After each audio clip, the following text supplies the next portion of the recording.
Welcome back to my channel. It's been a little while since I've done one of these videos. Don't know how many more. I'm only doing my one machine here, so most of this is going to be riding.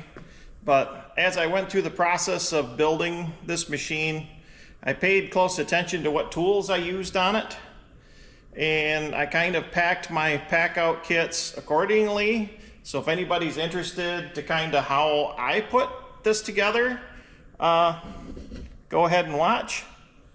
I have the small cooler, which has worked out pretty good on quite a few of the rides I did this fall. I have the larger Packout sitting on top, and there's a reason for that. And I have one of the other style cases. It was the one with the built-in foam. It's got no large corners.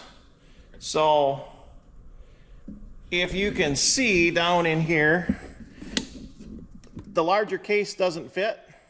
I put two plates. I did a small plate, single plate for the cooler, and I have a larger plate kind of set way in the back, and it's a really tight fit.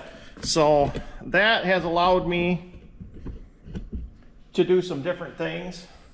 I'll open up these cases here in a minute as I pull them out so you can see how I put in the bottom plates. But basically my recovery and a lot of my heavier stuff is in the bigger case, and most of my tools are in the smaller case. I am carrying quite a bit of weight, and for the type of riding I'm going to do, I don't think it matters that much to have this much weight back here. I'm not going to do a bunch of jumping and stuff.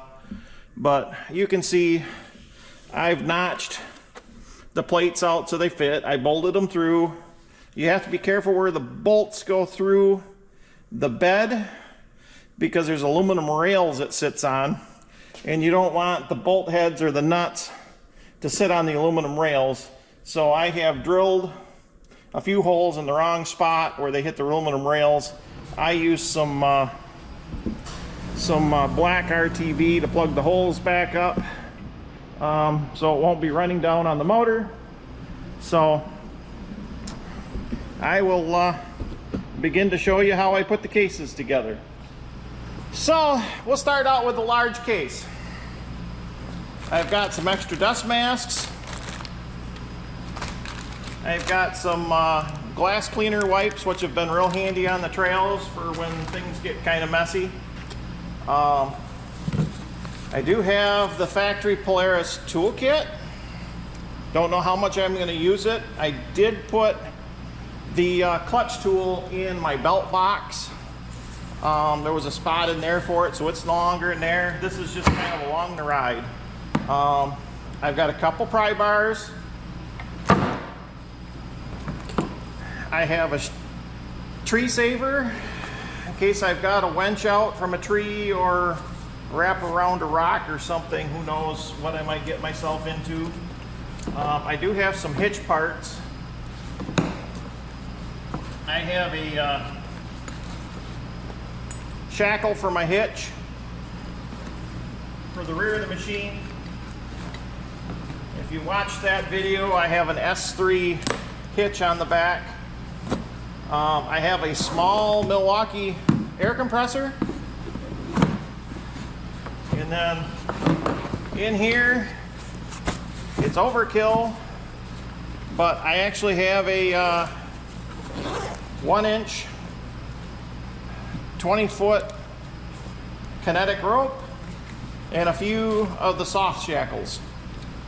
These all seem to be pretty nice. I've had them out, I played with them, I seem to like them.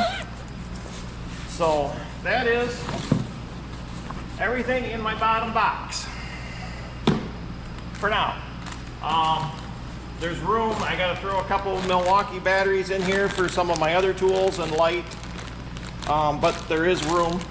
Everything fits kind of tight. I'm not too worried about this one getting beat up. So now we'll go with a small one. All right. This is my smaller box. This has more of my basic tools. There's quite a bit of stuff in here. As you can see, my Allen wrenches and pliers for the the little plastic pop rivets. Instead of having a whole pile of screwdrivers, I opted for a bit one. Lack of space. Everything is packed in foam.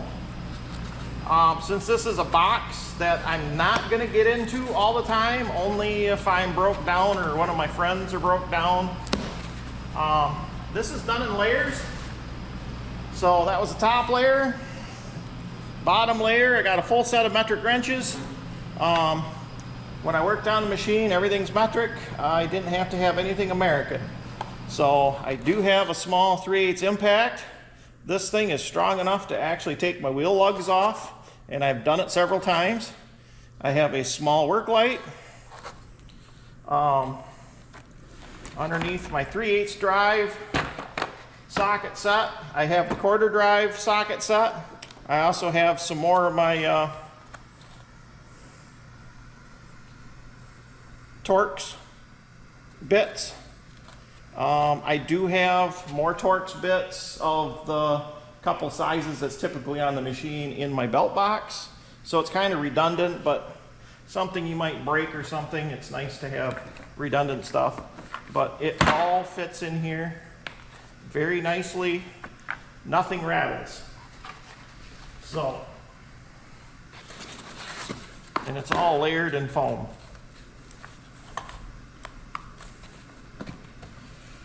Now comes the question, and I've already had some stuff stolen out of the back of my machine. I'm going to have to make some sort of a locking trunk lid that I can pull down and keep the stuff locked in place. People seem to have sticky fingers, so that's another problem. I'll probably update that video on a later date. I have an idea of what I'm going to do, since these stick up a little bit higher than what the ones you can buy do, but I'm pretty good at fabrication, so I'll come up with something.